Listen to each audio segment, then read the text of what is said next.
Você ligado aí no blog do Alisson Torres, aqui no Facebook, ligado na página da Rádio Nova FM. Um abraço, André, Clauzinho, todo o pessoal aí da Rádio Nova FM. Hoje o nosso convidado é o deputado estadual Doriel Barros. Deputado, muito bom receber o senhor nesse espaço, nesse período de pandemia, muito complicado para todo o nosso país, para o nosso estado. E ter uma pessoa como você aqui para a gente conversar é muito bom, de grande proveito, deputado. Seja muito bem-vindo ao blog do Alisson Torres e à Rádio Nova FM. Ô, amigo, eu agradeço, Alisson Torres, a oportunidade de estar podendo falar com você, bater um papo aí sobre o momento que nós estamos vivendo, e poder falar com todos aqueles que conseguem acompanhar através da rádio, através do blog. Então, dizer que é um prazer, né, poder estar conversando com você nesse momento. Deputado, a gente, como fez com outros convidados nossos, a gente gosta de saber logo um pouco da trajetória da pessoa, né? O senhor foi bem votado aqui em Itacaimbó, aqui em Brejo, entre outras cidades do nosso agreste pernambucano, mas às vezes não tem a oportunidade do eleitor conhecer o senhor. A gente está fora de eleição nesse momento, mas não deixa de ser uma oportunidade do senhor mostrar de onde o senhor veio, das suas origens, do seu povo, do seu DNA enquanto político, de onde o senhor surgiu. Conta para a gente um pouco, deputado, sobre sua trajetória política. Veja, Alisson, no meu DNA tem a marca da agricultura familiar, né? Eu não sou filho de político, não tenho tradição na política. Na verdade, a minha origem é o campo. Eu sou de Águas Belas, né? Uma cidade aqui do Agreste, também, Agreste Meridional, e venho do movimento sindical. Durante muito tempo estive como diretor do Sindicato de Águas Belas, depois vim para a FETAP, fiquei 16 anos na FETAP, os últimos 10 anos como presidente da FETAP, uma das maiores federações do Brasil, né? A federação que trabalha com toda a representação da agricultura familiar. Participei de duas grandes campanhas vitoriosas do nosso querido Manuel Santos, ex-deputado estadual, primeiro agricultor familiar eleito deputado estadual em Pernambuco. Eu sou o segundo agricultor familiar, muito orgulho. Então, participei dessas duas campanhas vitoriosas de Manuel, com o seu falecimento na última eleição, o movimento sindical, sobretudo com a articulação da FETAP, mas contei com o apoio do MST, de várias organizações da Federação dos Assalariados também, dos sindicatos, de alguns prefeitos, a exemplo de Itacaimbó, o prefeito de Itacaimbó, vereadores, a exemplo de Laelso de Brejo, enfim, né? Adelso, diretor da FETAP. Então, com esse apoio que a gente recebeu aí, eu fui indicado candidato a deputado estadual e fui o quarto deputado mais votado no estado de Pernambuco. Nunca tinha sido candidato a vereador, nunca fui candidato a prefeito, né? Então, essa é a primeira minha experiência como legislador, agora como deputado estadual. Então, realmente tenho essa origem do campo e estou muito feliz em poder estar representando os trabalhadores e trabalhadoras rurais na Assembleia Legislativa. O deputado, o senhor falava sobre sua cidade, Águas Belas. A cidade já registra muitos casos da Covid-19, pessoas importantes, eu digo, do meio político lá, já vieram a falecer, o caso de Buda, né? Como é que está a cidade, deputado? O senhor está aí em Águas Belas ou está no Recife? Veja, não, eu não estou em Águas Belas, eu estou numa área rural, aqui próximo de Caruaru, tem um sítiozinho. Eu vim aqui, estou isolado durante esses dias. Fui em Águas Belas fazer lá levar umas máscaras, levar algum material também para apoio, mas cumpriu esse processo de isolamento. E Águas Belas realmente vem registrando um alto índice de pessoas com contaminação do Covid, e o prefeito vem fazendo um trabalho no sentido de tentar diminuir ou estabilizar essa situação. Águas Belas é uma cidade de médio porte, digamos assim, e, de certa forma, tem um movimento, um fluxo lá no município, muitos ônibus que vêm de São Paulo. Enfim, isso também, de alguma forma, tem ajudado a elevar os índices de contaminação, que chegamos a perder várias pessoas. Foram 6 casos de mortes lá em Águas Belas, um deles do ex-secretário do município, o Buda, né, como você falou, realmente uma liderança importante, veio a falecer, vítima do Covid, mas está sendo feito um trabalho importante, mais forte agora. Eu até estive conversando com o secretário de Segurança Pública do Estado para pedir mais reforço, apoio, porque como nós não temos medicamento, não temos vacina, o isolamento é o único jeito que você tem de evitar a proliferação do vírus, né? Então, está se buscando fazer uma atuação mais forte nesse sentido para ver se a gente segura essa curva de crescimento do vírus em Águas Belas. O senhor falava sobre suas ajudas lá em Águas Belas. O senhor tem também disponibilizado a outros municípios, deputado, para ajudar nesse momento tão difícil que as cidades vêm passando? Veja, a gente tem buscado fazer um esforço, claro que não é fácil, porque nós temos todo o estado de Pernambuco e aí não tem nem como chegar em todos os municípios. Em alguns municípios a gente tem buscado mais diretamente, e outros temos buscado ajudar de maneira mais geral em relação a emendas que a gente tem direcionado para a área de saúde, para o governo do Estado, e também as várias indicações que nós temos feito na Assembleia Legislativa com o objetivo de atender de maneira geral a todos os trabalhadores, trabalhadoras, a toda a população, mas de especial a agricultura familiar. Então, eu tenho vários requerimentos, várias indicações na Assembleia Legislativa, além de projetos que foram aprovados recentemente, que têm como objetivo realmente ajudar esse público tão importante nesse momento tão difícil que a gente está passando da pandemia. Como o senhor tem visto a atuação do governador Paulo Câmara à frente do Estado, nas suas citações, nos seus decretos, nas medidas que ele tem tomado, como é que o senhor tem avaliado? Alisson, amigo, veja, nós temos a Assembleia, inclusive votamos todos os pedidos de situação de calamidades que foram encaminhadas pelos municípios e pelo governo do Estado.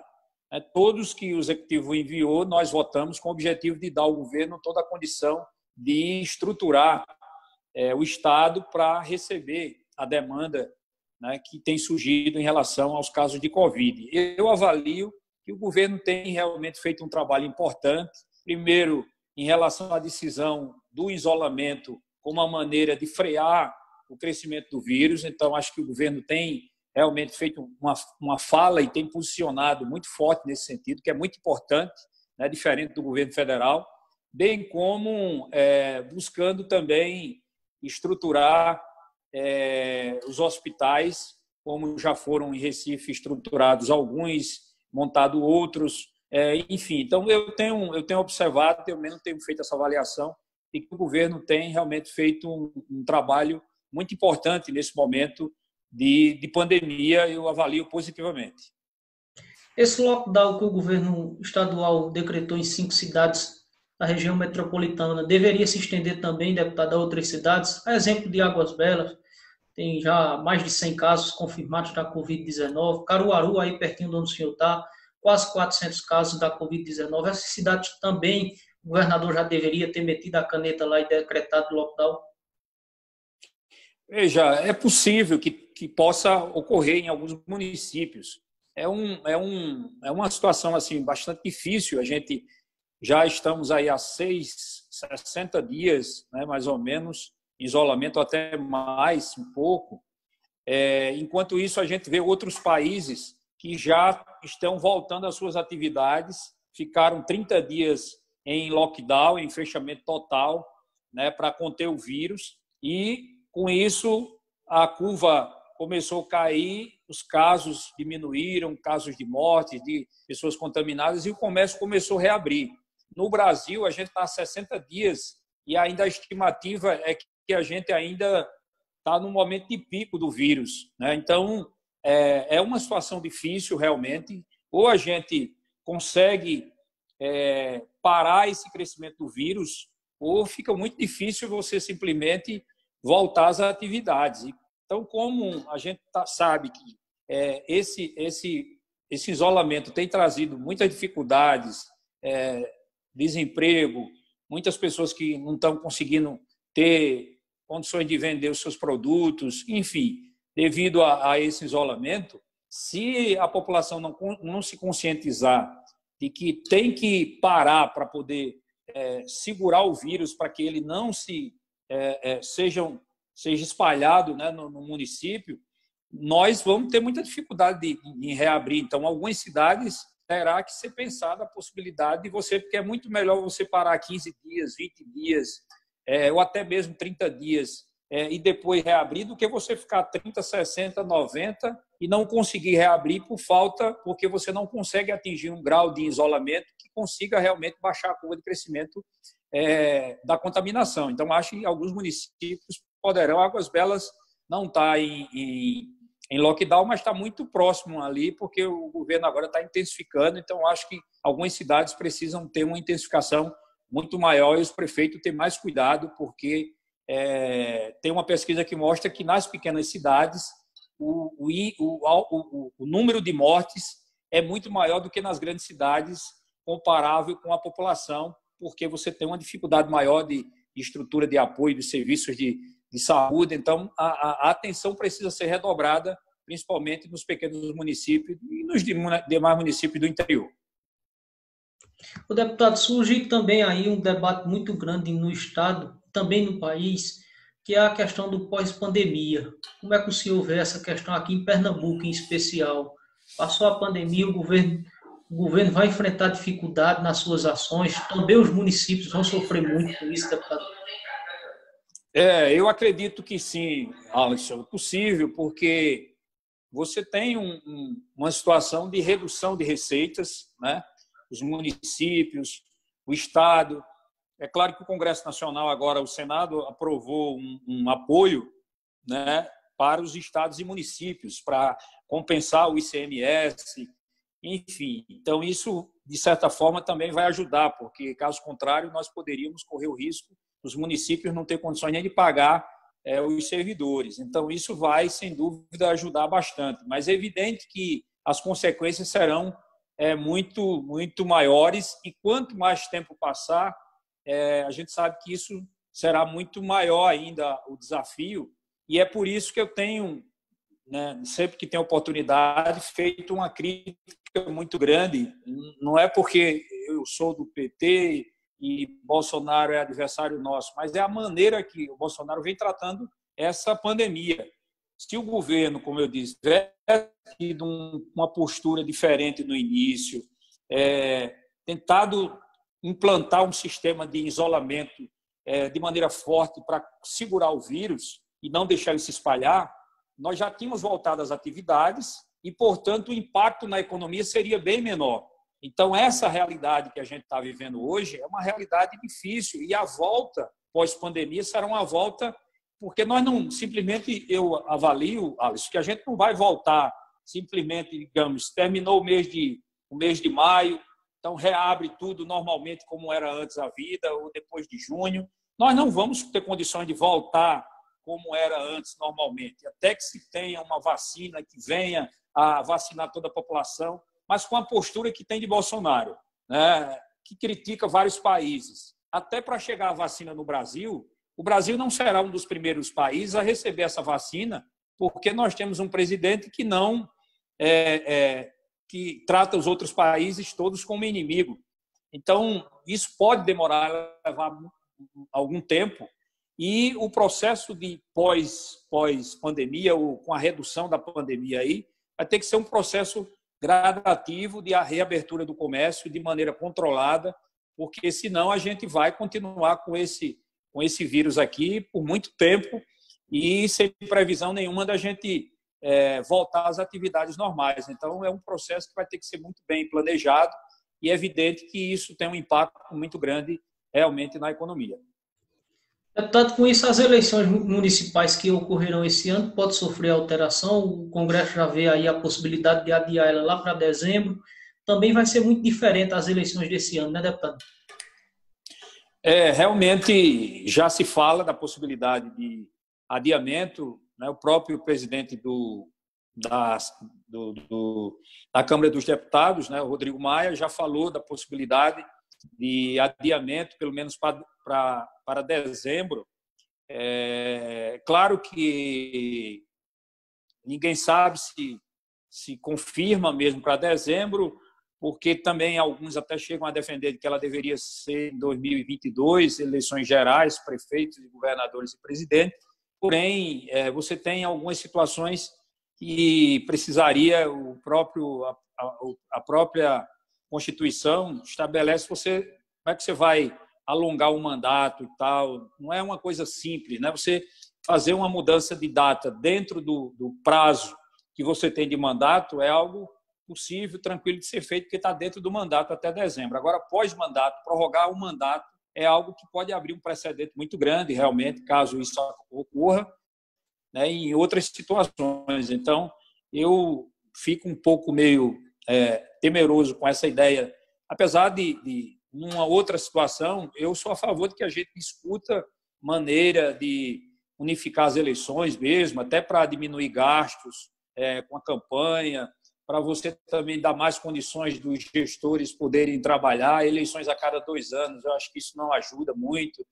Eleições gerais, você tem 4 anos para trabalhar, isso facilita. Eu acredito que seria uma economia muito grande para o país.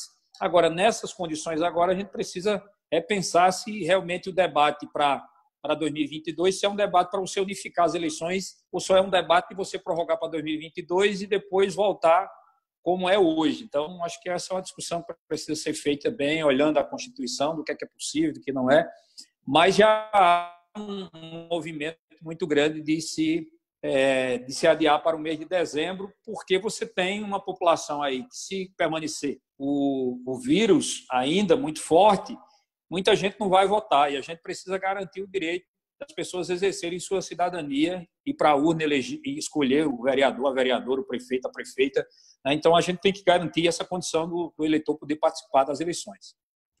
Mandar um abraço aí para as pessoas que estão nos acompanhando, um abraço para a Beth. O senhor conhece Beth?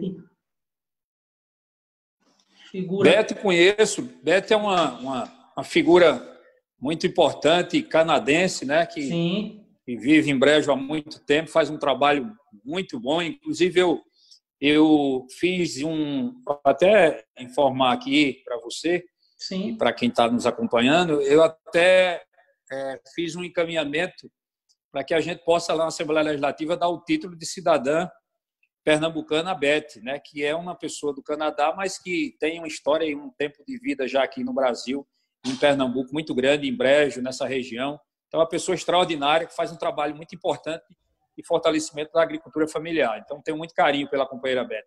Parabéns, deputado, pelo projeto. Um abraço, Beth. Uma pessoa muito solícita, muito gente boa, merece toda a honra e todo o reconhecimento dado pelo senhor e pelos deputados de Pernambuco. Também um abraço aí para Douglas. Douglas é candidato a vereador aqui de São Domingos, pelo PT, no distrito de Brejo de Amadeus, deputado. E também não perde nenhuma entrevista nossa. Um abraço também ao deputado Carlos Veras, que de certeza vai assistir, deputado, nossa entrevista. Ele tem me acompanhado sempre no nosso blog, a gente tem mandado conteúdo para ele, ele tem mandado conteúdo também para a gente estar replicando aqui no nosso blog. O deputado, recentemente, falando sobre essa questão de conteúdo, a gente recebeu da sua assessoria uma matéria falando sobre a CNH para os agricultores e tal, para o povão, deputado. O que foi essa conquista que o senhor celebrou tanto lá na Alep? Veja, Alisson, realmente eu avalio como uma conquista importante para a agricultura familiar por vários aspectos, né, devido à mudança que ocorreu no campo com o advento do governo do presidente Lula.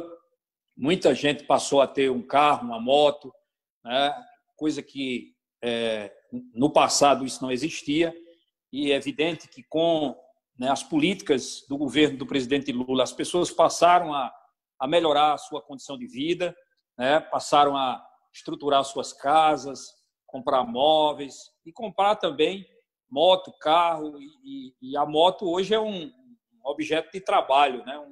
As pessoas usam para ir trabalhar. Então, esse projeto tem como objetivo assegurar que essas pessoas possam ter uma habilitação, porque muitas vezes compram a moto, mas não tem habilitação, muitas vezes vai para a cidade, como a gente chama, vai pelo varedo, não vai pela via principal, com medo da polícia chegar lá e tomar a sua moto, porque ele não tem documento.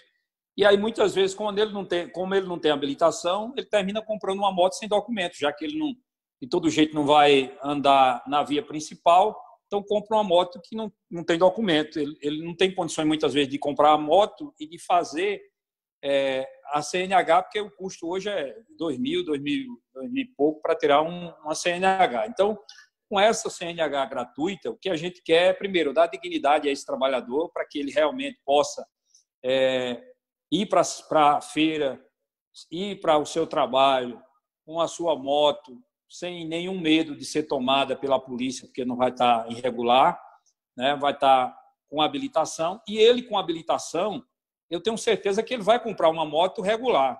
Se ele diz, eu tenho uma habilitação, então eu vou comprar uma moto regular, não vou comprar uma moto irregular.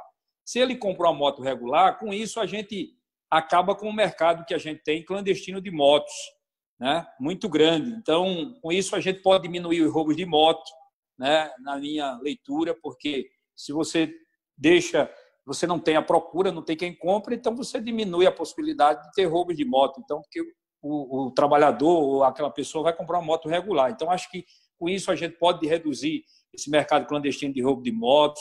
A gente pode diminuir o número de acidentes também, porque muita gente... Você sabe que uma coisa é o cara andar de cavalo, jumento, outra coisa é andar pilotando moto, ela tem uma velocidade maior. Então, se você não tiver a noção de trânsito, mesmo andando na zona rural, você pode sofrer muitos acidentes, porque é mão contra mão. Então, a falta de orientação, muitas vezes, tem levado a muitos acidentes também. Então, com isso, se você tem uma habilitação, você recebeu a orientação do Código de Trânsito, então, com isso, a gente também quer diminuir o número de acidentes de moto. A gente quer, com isso, também garantir que as mulheres também tenham direito à sua habilitação, porque, na grande maioria, termina os homens, é quem tem habilitação, as mulheres não têm. Então, a gente quer dar igualdade de oportunidade para homem e mulher também estar habilitado. Então, como existia um programa do governo do Estado e não contemplava os agricultores familiares, a gente apresentou, e é evidente que foi um projeto construído com as organizações e que nós vamos, depois da homologação do governador, a FETAP, inclusive, já está se organizando nesse sentido de buscar dialogar com o Paulo Câmara, com o governador, para que bote orçamento para que a gente possa realmente garantir que os agricultores tenham essa habilitação gratuita. E é um investimento que o Estado vai fazer, porque ele vai diminuir com custo na área da saúde, né? Vai poder também estar arrecadando até mais, porque as pessoas vão ter uma moto habilitada e vão poder estar pagando o valor ali devido daquele bem que ele tem. Então, acho que isso será uma política importante e nós vamos conseguir, eu imagino, aí, fazer com que muitos agricultores possam realmente ter a sua CNH gratuita para poder ter condições de transitar aí com a dignidade que os agricultores e agricultoras merecem. O deputado, e os critérios para conseguir? Porque tem muito cambalacho, né? O camarada diz que é agricultor e chega lá, não é nada disso. Para conseguir, como é que são as provas? Quais são os critérios? Veja, nós ainda não entramos no detalhamento, porque isso será depois, a partir de uma determinação que será feita pelo governo, sobre quais serão os critérios para identificação desse agricultor. Evidentemente que a gente vai estar defendendo lá no momento que o governo for definir as regras para isso, nós vamos fazer a defesa que, evidentemente, deve contemplar, né, os pronafianos, aqueles que têm o documento do Pronaf, que identifica que ele é agricultor familiar, aqueles que tiveram a carteira do sindicato, a gente vai também colocar e vai lutar para que também seja uma das provas que possam identificar que ele se enquadra como um agricultor. Então, são elementos que a gente imagina que devem estar no disciplinamento que será feito aí para identificar os agricultores e agricultoras. Deputado, qual a expectativa do PT? O senhor está como presidente da sigla aqui no Estado, não é isso? Estou como presidente estadual do PT. Qual a expectativa do PT para essas eleições próximas? A expectativa, eu digo, no número de candidatos a prefeito em todo o Estado. O senhor tem uma base já de quantos candidatos terão? Alisson, veja, a expectativa ela é muito positiva, né? Nossa, desse ano, tendo em vista o que nós estamos vendo aí acontecendo no Brasil, todas as mentiras que foram contadas em relação ao PT, isso está vindo à tona, as acusações que foram feitas ao presidente Lula, tentaram de todas as formas denegrir a imagem do PT, queriam acabar com o partido, E o partido ressurgiu das cinzas, está mais forte do que nunca. A sociedade tem percebido cada vez mais de que o PT foi vítima de um complô, né, com o judiciário e com a mídia para tirar o PT da disputa. E o que a gente tem hoje aí, na verdade, é uma desgraça. O ex-presidente não tem compromisso nenhum com o povo brasileiro, principalmente com os mais pobres, quer vender tudo que é de patrimônio do povo brasileiro. A gente viu nesse vídeo que foi nesse vídeo da reunião que a gente chama ministerial, que foi liberada, como é que eles discutem lá, a forma dos ministros abordarem os assuntos, ele próprio.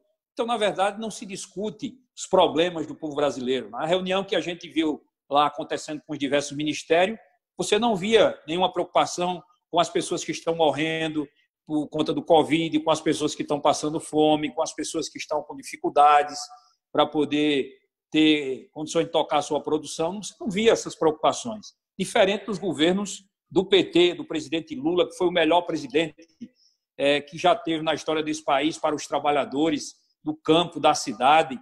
Todos foram beneficiados pelos governos do PT. Né? Hoje a gente vive uma outra realidade. Estamos voltando atrás no retrocesso das conquistas por conta desse governo, mas quando o PT saiu, você tinha um outro Brasil. Né? Se você pega o Brasil antes de Lula e depois de Lula, é outro completamente. As pessoas mais pobres sabem disso. Então, o PT foi vítima do Sérgio Moro, que prendeu o presidente Lula injustamente, justamente para dar a vitória a Bolsonaro. E agora isso está ficando muito evidente, por isso que o PT volta com força. Nós temos hoje todas as condições de ampliar o nosso número de parlamentares nas câmaras de vereadores. Né? Já estamos organizando o nosso mapa, não está fechado ainda, mas eu digo para você que o PT é um dos partidos que teve condições de formar mais chapas no estado de Pernambuco em relação a outros partidos, inclusive partidos que, de certa forma, têm até mais prefeitos do que o PT, mas não conseguiu formar chapas, porque como agora nós não temos mais coligação, para você formar uma chapa, você tem que ter um partido forte. E o PT é um partido forte. As pesquisas mostram ainda que é o partido mais lembrado pelo povo brasileiro. Então, nós estamos aí com um quadro de nomes para disputa de prefeituras grandes no estado, de vereadores. Por exemplo, nós temos em Brejo aí o nosso companheiro Laelson, que é um quadro importante. Se for para vereador, nós temos absoluta certeza que será reeleito. Se for para um outro espaço na disputa majoritária, é um quadro também de peso aí no município, importante.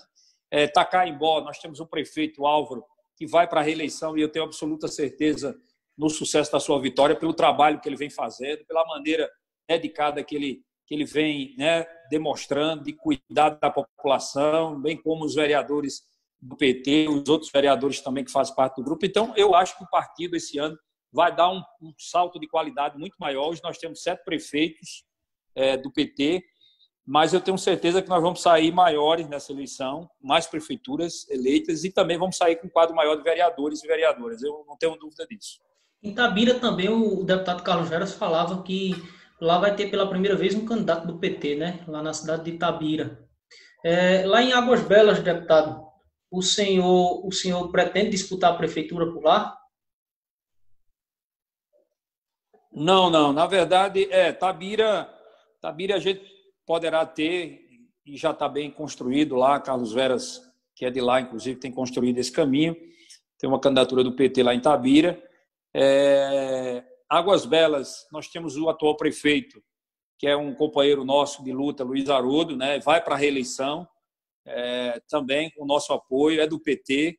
Nós estaremos no palanque apoiando a reeleição do prefeito Luiz Haroldo, então eu não serei candidato a prefeito de Águas Belas. Nós estamos no apoio ao prefeito Luiz Haroldo e vou buscar, na condição de parlamentar também do PT, fazer esse trabalho de apoio aos vereadores, aos prefeitos, como também na condição de presidente do PT, e vamos estar andando o estado inteiro aí buscando fortalecer o nosso projeto, porque essas eleições agora de 2020 elas têm uma importância muito grande, não só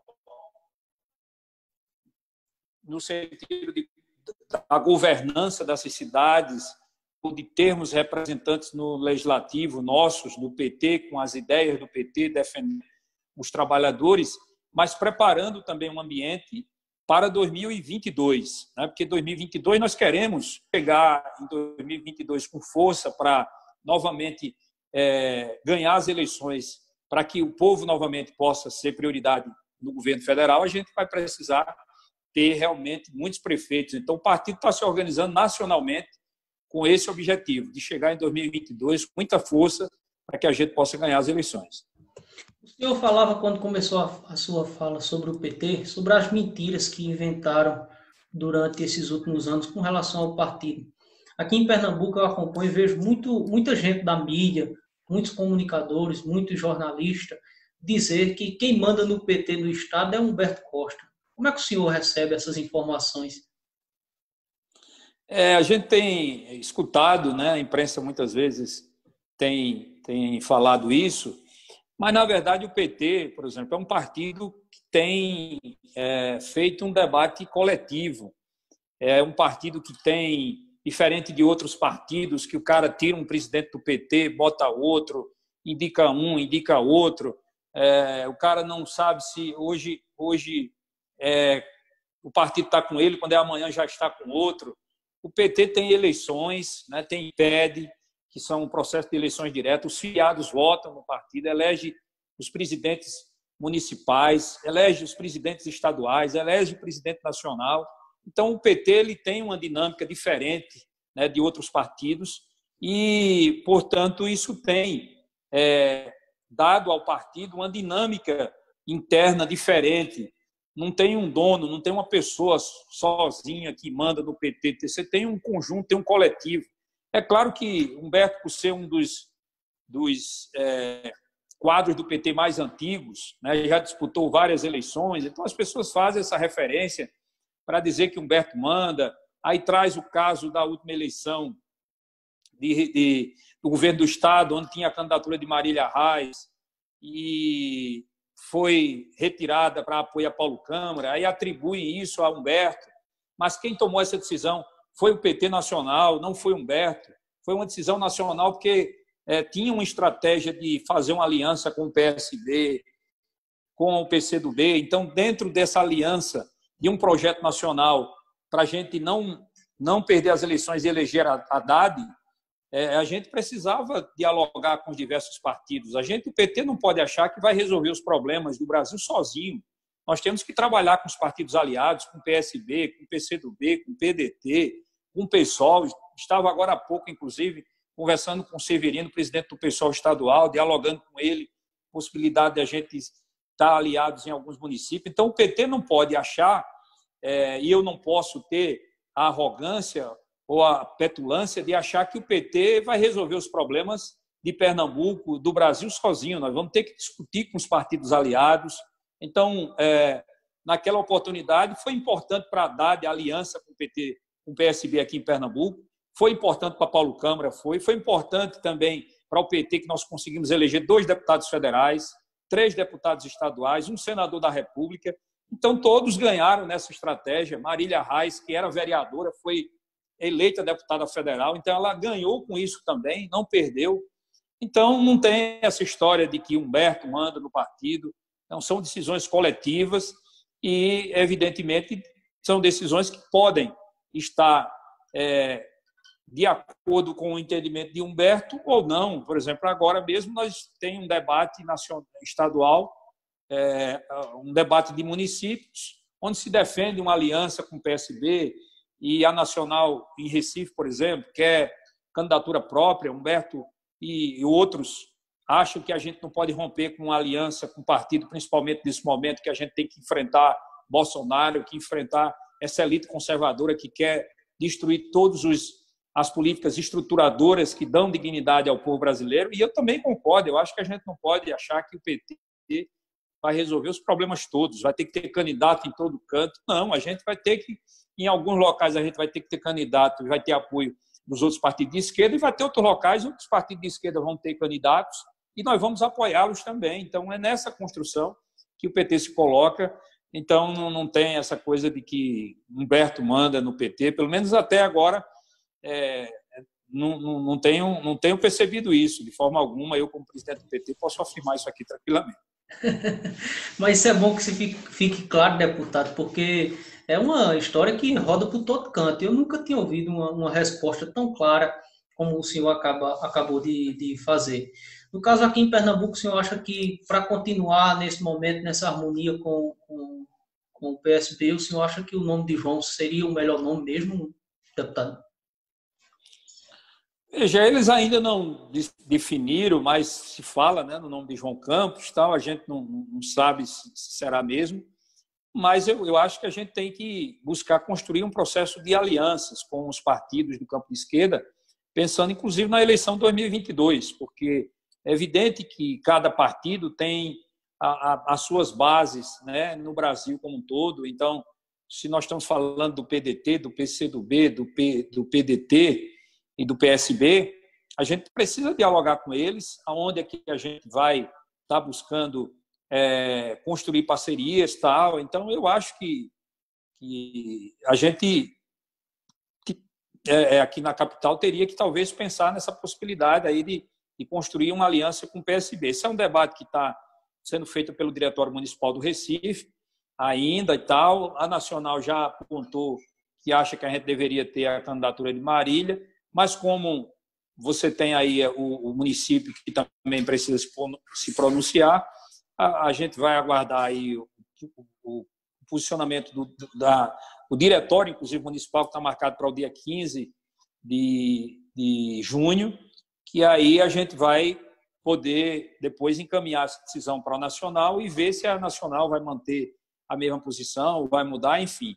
Então, tem vários diálogos aí sendo feitos, o PT Nacional conversando com diversos partidos, e a gente quer, na verdade, fortalecer o partido, mas também fortalecer o campo de aliança. Eu acho que essas duas coisas são fundamentais nesse momento que a gente está vivendo muito difícil do Brasil, com declarações como a gente tem escutado aí agora. Eu fiquei muito preocupado com um documento que o povo ali ligado ao Exército fez contra o Supremo, ameaçando até de guerra civil. Então, a gente não está num momento tranquilo, né? A democracia corre riscos sérios com esse maluco desse presidente que está aí, que não tem compromisso nenhum com a democracia. Eu, pelo menos, acho que ele não trabalha com democracia após ele. Quanto pior, para ele, melhor. Ele não quer que outro presidente venha assumir, porque ele sabe que ele não tem capacidade nenhuma de ser reeleito. Ele foi eleito em função de um movimento que se criou antipetista muito grande e tal, mas Bolsonaro não tem condições de reeleição. Então, como ele não tem condições de reeleição, ele não trabalha mais com a democracia, e está ao lado dele ali um conjunto de pessoas das Forças Armadas, infelizmente, muitos que viveram na época da ditadura, como esse Heleno, que é lá o chefe do GSI, que é um cara que, pelo amor de Deus, eu não sei como a gente tem pessoas com um nível daquele, com a postura daquela, mas, enfim, então a democracia está correndo risco, então corre risco os partidos de esquerda, corre risco o movimento sindical, porque se a gente tiver um golpe nesse país, eles vão fechar o que tiver de entidade, de organizações sociais, né, de partidos do campo da esquerda. Então, os caras não vão querer que esses partidos eles existam, que a imprensa exista. Então, nós vamos viver um caos. Então, não é uma situação fácil, por isso que nós temos que estar unidos nesse momento para a gente enfrentar tudo isso aí que se apresenta e se avizinha, né, para o nosso povo. O deputado, para a gente ir para outro momento aqui dessa nossa entrevista, queria saber só uma resposta sua com relação a uma deputada do estado de Pernambuco. O senhor, assim como ela, se comporta muito bem quando se fala da política nacional. Ela do lado dela, o senhor do seu, obviamente, mas eu queria saber como é o seu relacionamento dentro da Alep, pelos corredores da Alep, com a deputada Clarissa. Veja, Clarissa Thécio, né? Clarissa Técio, ela é de um movimento que é um movimento pró-Bolsonaro, né? Ela tem manifestado isso, já foi lá para a tribuna, muitas vezes enrolada na bandeira do Brasil, como se o Brasil também fosse apenas deles. O Brasil é nosso, né? O PT nunca quis que a bandeira do Brasil fosse vermelha, como eles falam.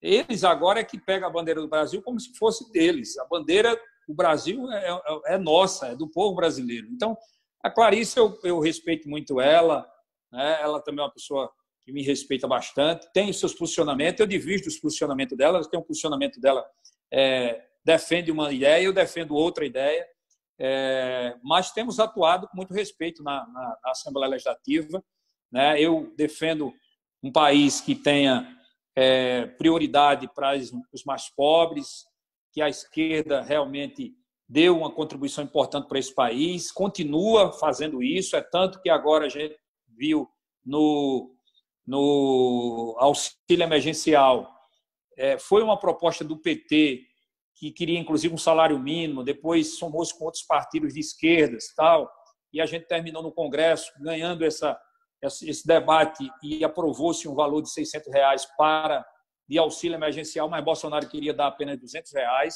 Então, eu defendo esse campo, Clarissa defende de que o Bolsonaro está certo nas atitudes que vem tomando, na defesa do cloroquina, na defesa que tem que armar a população. Eu não, eu acho que não tem que armar a população, porque o papel é da polícia. Se está faltando instrumento, se está faltando segurança, então o Estado é quem tem que dar segurança à população, não a própria população se auto-armar para se defender. Aí a gente vai para uma guerra civil.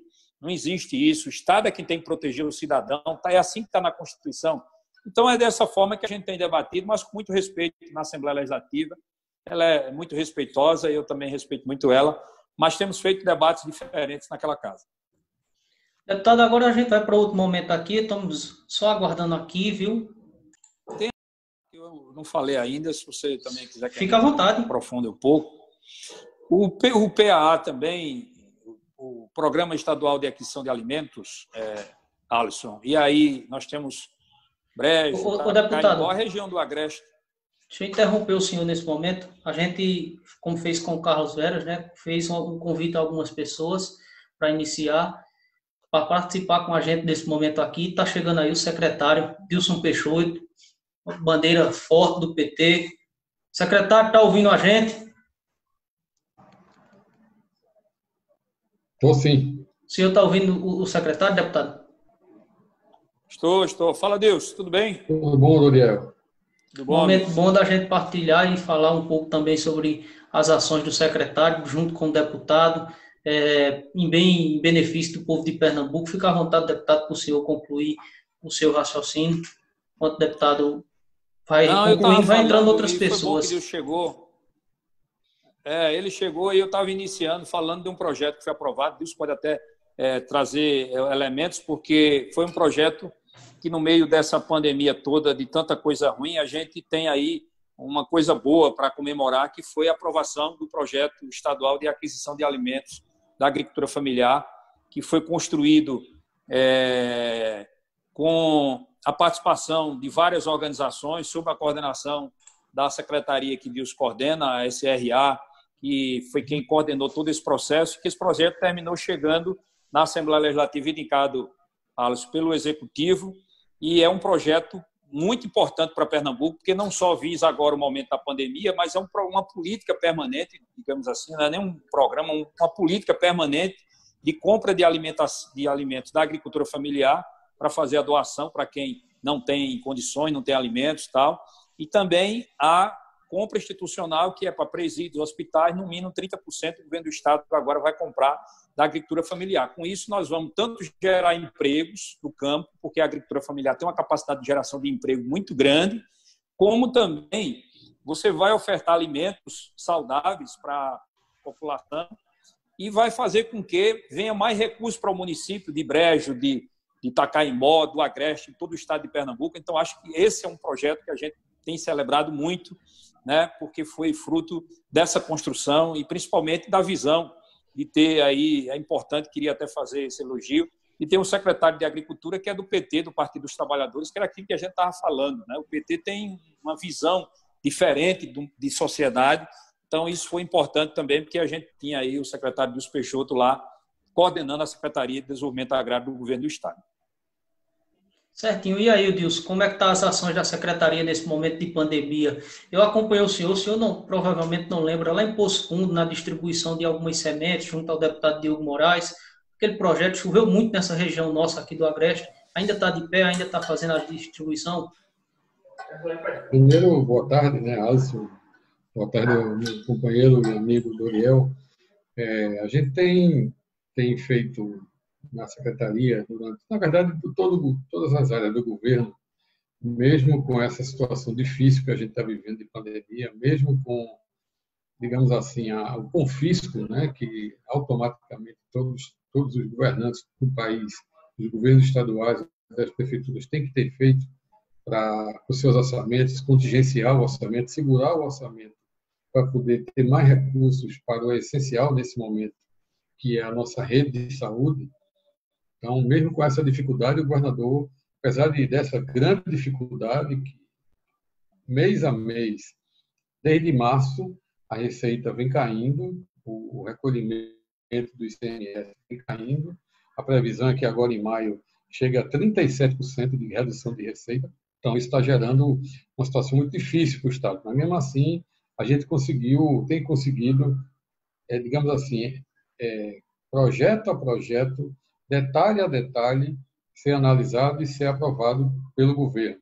Então, o Doriel estava falando aí desse projeto importante, que ele não tem, digamos assim, não tem um custo imediato, mas ele trata de uma política fundamental para o nosso Estado. A gente tem uma estimativa de que o Estado gasta cerca de 40 a 50 milhões de reais por ano para a compra de alimentos. Isso incluindo a educação, saúde, os hospitais, os presídios, as unidades de recuperação de crianças e adolescentes, da FUNASE. Então, quando você soma tudo isso, dá pelo menos 60 milhões de reais de compras. Então, a gente está dizendo que, a partir de agora, pelo menos 30% dessas compras terão que vir da agricultura familiar. A gente abre aí um mercado importante para esse setor, né?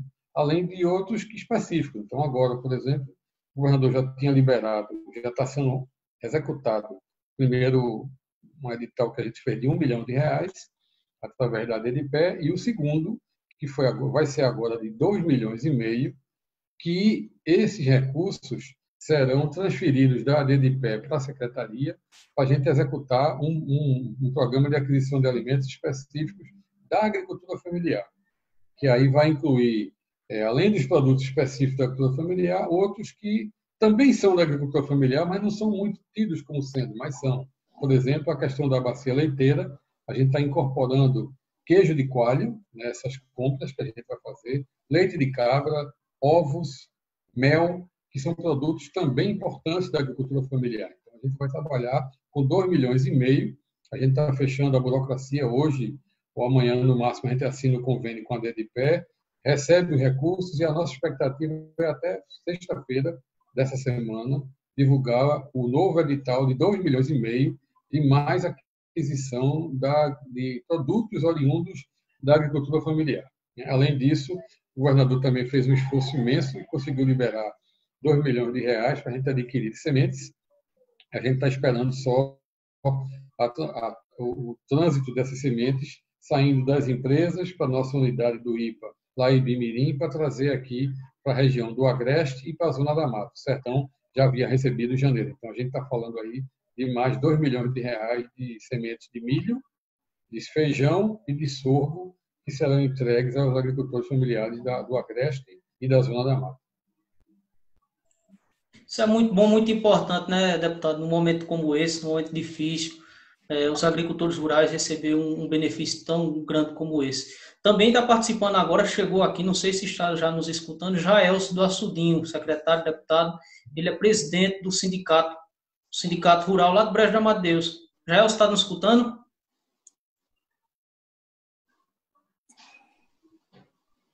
Oi, Jaelson, você está nos ouvindo? Está com uma pequena interferência. Dá uma desligada aqui no som dele. Deputado, quer complementar alguma coisa, deputado? Não, apenas destacar aí isso que o Wilson realmente falou, na relação à semente, né? Já era para ter chegado, mas essa pandemia aí terminou atrasando tudo, né? E isso dificultou realmente, mas eu acho que é um movimento importante que vem sendo feito aí, principalmente nesse momento agora dessa compra de produtos na pandemia, para distribuição de cestas básicas. Então, eu acho que isso, sem dúvida, reforça aquilo que eu vinha falando e que o governo do Estado tem tomado decisões importantes em relação ao enfrentamento à pandemia e, principalmente, as pessoas que estão na ponta com mais vulnerabilidade nesse momento tão difícil, né, que passa Pernambuco e passa o país. Jaelson está participando. Está nos ouvindo, Jaelson, agora? Estou ouvindo, sim. A gente não está vendo sua imagem. A Adelson também chegou aqui, ex-vice-prefeito de Brejo de Amadeus, presidente da FETAP. Presidente da FETAP, não é isso, Adelson? Vice-presidente. Vice-presidente, isso. Não toma a presidência de Cícera, não. Já estou dando a presidência ao rapaz, tá vendo? Fala, Adelson. Fala, Jaelson. Tudo bem? Muito boa tarde. Boa Prazer tarde. estar participando aí com vocês. Cumprimentar Alisson, Doriel Barros, Jaelson, Dilson Peixoto, né? Hoje um dia especial para nossa categoria do trabalhador, da trabalhadora rural, né? E a gente ter vocês aí se comunicando nesse momento de pandemia para essa categoria e para toda a sociedade realmente é algo importante. Ninguém está de férias, na verdade, porque as atividades são muitas, sobretudo para gerar informação, né? E também está pautando, né? Tendo essas pautas importantes, né? Que inclusive Doriel tem carreado aí na Assembleia com muita habilidade, né? Parabenizá-lo de que ele está fazendo um trabalho importante para esse momento, mas também de olho no futuro com estratégias importantes, como essas políticas públicas que ele vem defendendo, com a carteira de habitação, com o PAA para o governo do estado de Pernambuco, né? Inclusive aí o Dilson como parceiro importante dessas ações e dessas estratégias aí. E para nós, aqui de Brejo de Amadeus, do Agreste de Pernambuco, o Agreste Central, sobretudo, que é a região que a gente atua de maneira mais presente, com 21 sindicatos aqui do nosso polo, é uma alegria a gente ter o nosso companheiro Doriel bastante atuante e a gente fazer chegar essas informações para a nossa população dessa grande atuação do nosso deputado Doriel Barros. Tá bom, Adelson, vice-presidente aí da FETAP, agora vice, não vou lhe dar a presidência por enquanto, não. Muito bom ter... A gente sempre foi contra o golpe, né? Então, tá tranquilo. Muito bom ter a sua participação aqui. O boa tarde do Jaelson também está por aqui.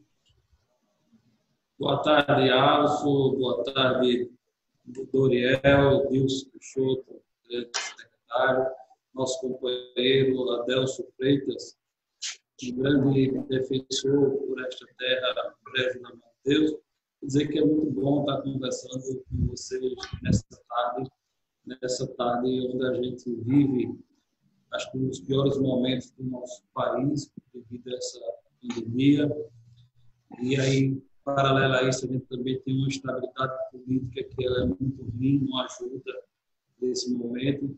Mas estamos aqui vivos e animados e felizes pelas ações que o deputado Doriel Barros tem feito ao longo do seu mandato, por pouco tempo, ações importantes, entre elas a que a Adelson destacou, a habilitação para o agricultor, uma conquista muito importante.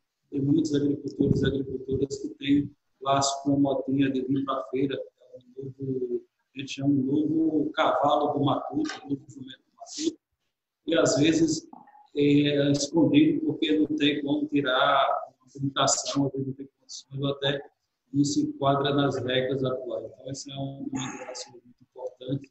E, para esse momento, o PAA, com doação simultânea, ele vai ser de grande importância, não só para os agricultores poderem escoar a sua produção, mas também para aquelas pessoas que estão necessitando de alimentos e aí de boa qualidade. Então, essas ações elas têm sido pautadas pelo nosso deputado e isso tem sido importante para nós que somos agricultores e agricultores. Secretário, agora eu vou fazer uma pergunta para o secretário. Deputado, já libera o senhor, viu? O senhor está com reunião já acontecendo há um tempo. O senhor pediu 1 hora, eu estou cronometrando aqui, a gente está quase lá dentro do tempo. Secretário, o senhor está em Recife, onde o senhor está passando essa quarentena? Estou em Recife, estou em casa. Na verdade, eu estou em Jaboatão dos Guararapes. Eu moro em Barra de Jangada, mas estou em casa. Na verdade, desde março, desde o dia 20 de março, mais ou menos, tenho saído só para reuniões que não tem como ser por videoconferência, mas tenho ficado o resto do tempo em casa e administrando aqui. Todo dia tem documento para assinar, tem videoconferência, tem ligação telefônica, e a gente está tocando a secretaria daqui de casa mesmo. A boa parte da cúpula ali do governo já testou positivo para a Covid-19. O senhor tem algum medo de testar também positivo, secretário? Claro que tem. O governador, inclusive, né? A gente, nesse momento, está com o governador, o chefe de gabinete, o Milton Coelho, o secretário de Saúde, André Longo, o secretário de Defesa Social, o Pádua, né, que testaram positivo, a vice-governadora Luciana, né, e a gente alguns deputados também, né, da base do governo. Alguns deputados, Valdemar Borges, já tem outros que já testaram. Agora, graças a Deus, nenhum deles a coisa foi... Hoje mesmo eu participei de uma videoconferência com o governador e ele está bem, está em casa, diz que está sem sentir sintoma nenhum desde quinta-feira. Senti um pouquinho de dor de cabeça, febre no começo, mas desde quinta-feira está bem e está esperando só passar o tempo de quarentena para voltar à atividade normal. Ainda bem que essa doença ela tem variações, né? Tem gente que é assintomático, inclusive, isso é bom e é ruim, né? É bom porque a pessoa não sofre, mas é ruim porque ele continua, quem não tem cuidado continua na rua, continua tendo contato com familiares, etc. Isso vai contaminando gente, né? E no meio, nem todos são assintomáticos, né? Então, uma das características que dificultam muito o combate a esse vírus é exatamente esse. Ele contamina muito forte e tem pessoas assintomáticas no meio. Então, quem tem responsabilidade de teste positivo, fica em casa, né?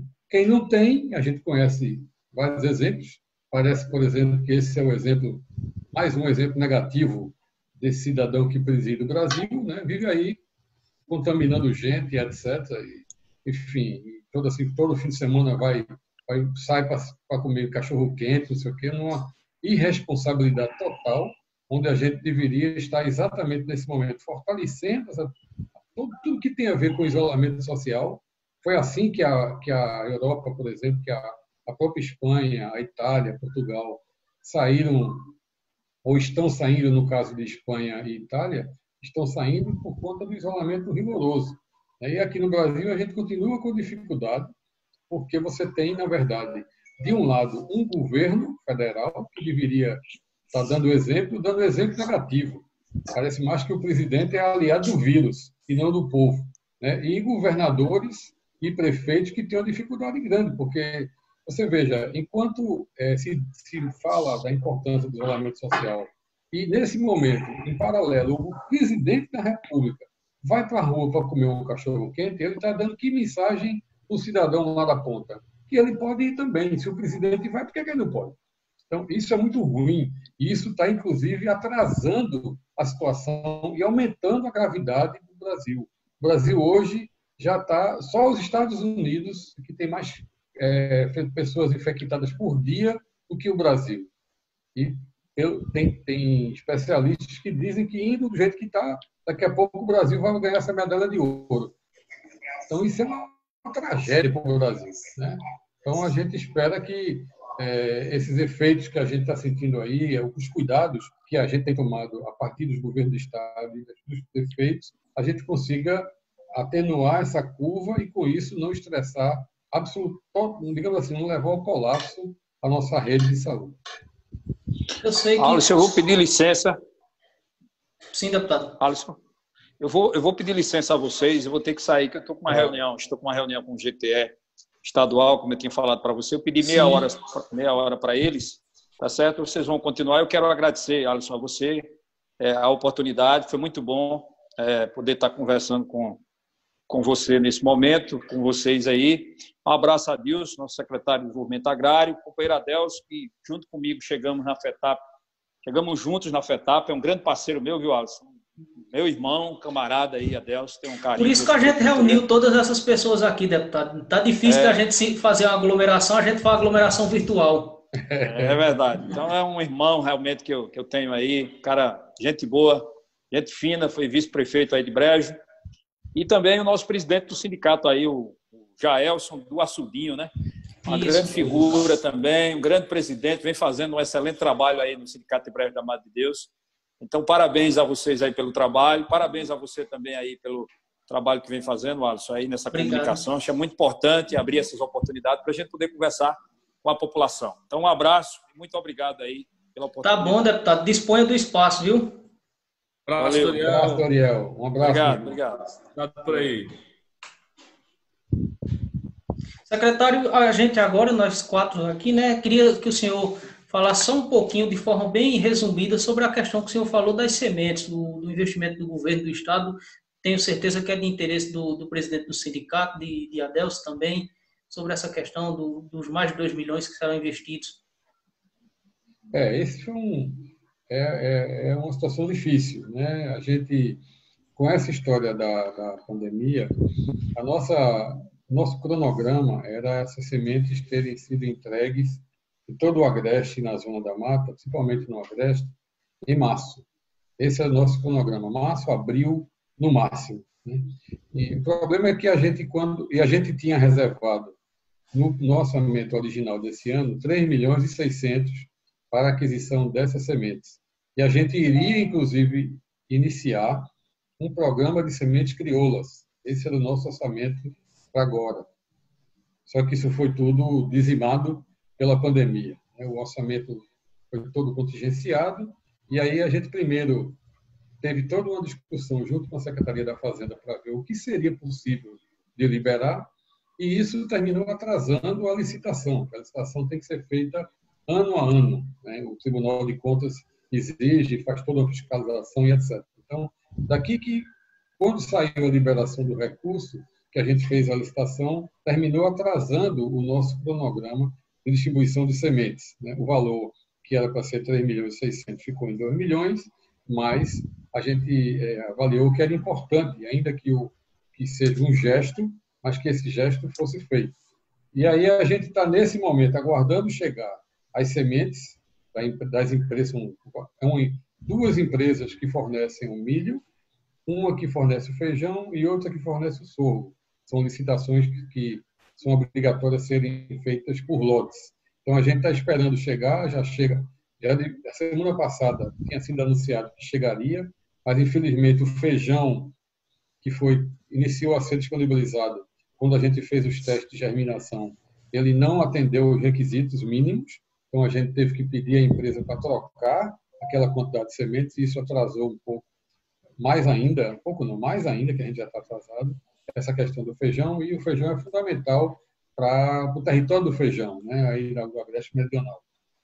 Mas a gente espera, ainda essa semana, a gente está começar a receber o milho e o sorgo para que a gente possa entregar aos agricultores. A gente entende, inclusive, que Adelson entende disso 1 milhão de vezes mais do que eu, mas a gente está, inclusive, discutindo se a gente correr o máximo possível para dar tempo de plantar ainda. O milho para o São João, para o Agreste, vindo da semente do governo, infelizmente a gente perdeu.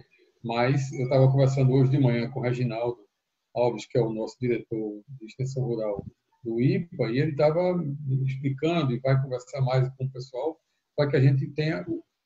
Tem que ter um termômetro da empresa fornecedora, para que tenha sentido a gente distribuir. Porque se ultrapassar o tempo, é melhor guardar para a gente distribuir em outro momento e, digamos assim, aceitar e reconhecer o erro que a gente cometeu, que não foi voluntário, né? Foi por conta desse episódio lamentável que isso pegou a todos nós de surpresa.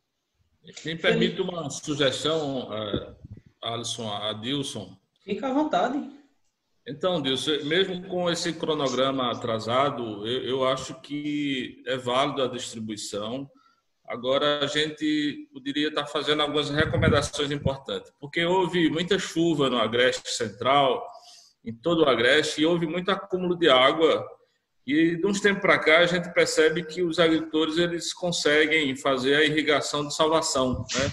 Se a chuva ela não persistir até julho, que às vezes persiste com a chuva vindo mais do Atlântico, né, do que do Pacífico, em parte do Agreste, inclusive, o momento de plantar, em alguma parte, é agora, né? Favorável também de se plantar para se colher com chuva. Mas hoje, os agricultores têm muitas aguadas que poderiam servir de irrigação de salvação. E eu acho que também era importante a extensão rural, junto com a parceria dos sindicatos, estimular uma parte dessa semente para que ela seja feita uma boa guarda para uma estratégia de quando as primeiras chuvas do ano que vem chegarem, né? Porque também há uma previsão favorável de laninha para o ano que vem.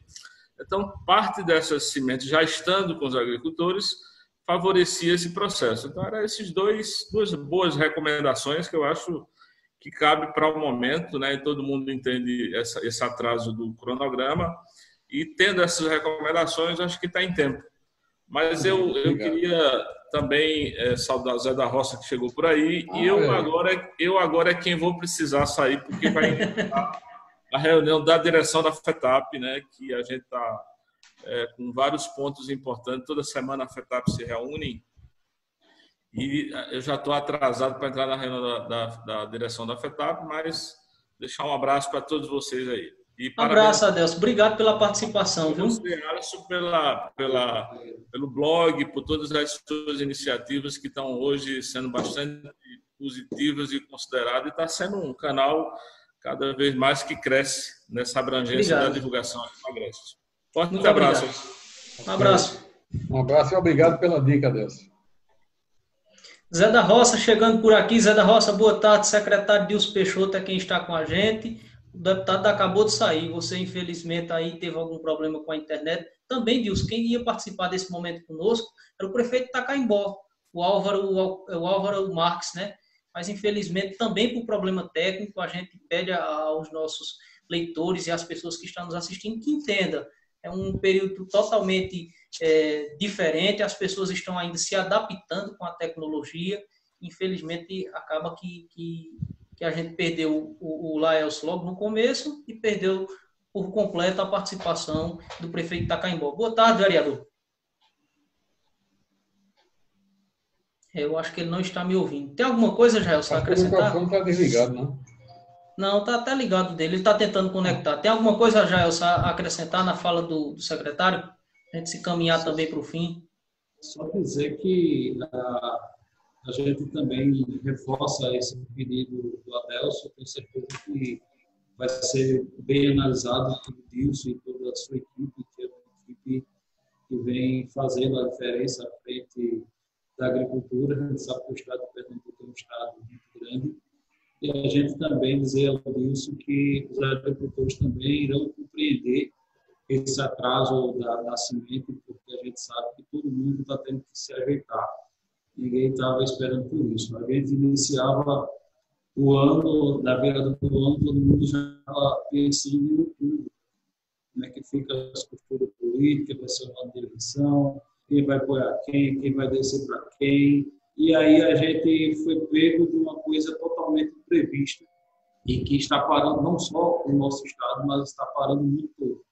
Então, a gente está tendo que se reinventar. A exemplo disso, a Feira do Verde, que esse ano teve um apoio muito mais ainda da Secretaria de Agricultura do Estado. A gente fazer um evento muito, muito maior, muito forte com apoio. E aí a gente foi uma semana para Recife e na outra semana teve essa paralisação toda. Então, a gente está meio que se adaptando a essa nova realidade, que é uma coisa que a gente vai ter que passar por ela. Ela não tem mais como correr. Está feita aquela música do trio nordestino. Se correr, o bicho pega, e se ficar, o bicho come. O vereador está nos escutando já? Caso você estiver nos ouvindo, tire o seu fone de ouvido, pode facilitar. Perdemos a conexão com ele. Dilson, a gente vai finalizar por aqui. Quero lhe parabenizar, porque mesmo num período desse de pandemia, o governo do estado e a sua secretaria têm trabalhado muito pela essa região do Agreste aqui, também por todo o estado, né? E esse investimento, já sem dúvida, será muito bem-vindo para os agricultores de Brejo de Amadeuros, de Itacaimbó, toda essa região aqui próxima à cidade de Brejo de Amadeuros. Parabéns pelo seu trabalho, viu? Obrigado, Alisson. Obrigado, nosso amigo Jaelson, né? Os outros companheiros já saíram, do deputado Doriel, Adelson. E eu quero me colocar à disposição. Sempre que for preciso, Alisson, me convoque que eu estarei a postos. Um abraço. Agradeço. Valeu, Jaelson. Obrigado. Eu não vou aceitar o convite do companheiro Laelson, porque a gente já passa de quase 1h30 aqui gravando com o deputado e com vocês. Infelizmente, por questão de conexão mesmo com a tecnologia, a gente perdeu a fala do vereador Zé da Roça, mas em outra oportunidade, o secretário está totalmente disponível para a gente conversar. Obrigado, viu, Jaelson? Obrigado, Alisson. Obrigado a todos e até a próxima, se Deus quiser. Forte abraço para vocês.